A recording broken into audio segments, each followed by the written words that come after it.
नमस्कार मेरे भाई लोग। चलिए मैं आप लोग को दिखाता हूँ पीछे में करीब से क्या चीज़ है। मैं अपने खेत पे बैठ कर के भाई पानी लगा रहा था, तो पता ना कहाँ से आ गए इसी में सब जानवर, और आ कर के पूरा क्या कर रहे हैं वो मैं आप लोग को अभी दिखा रहा हूँ। ध्यान से बने रहिएगा। वीडियो अच्छा लगेगा तो चैनल को सब्सक्राइब ज़रूर करिएगा।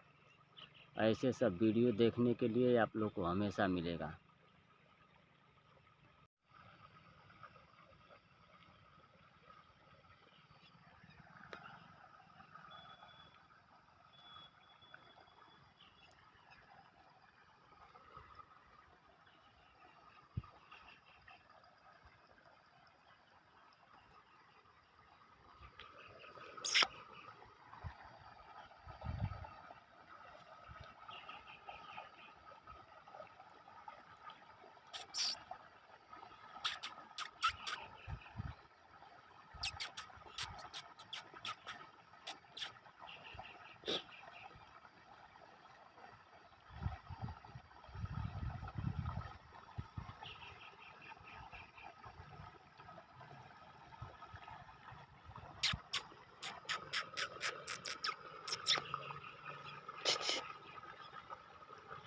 चल जो जो भाग,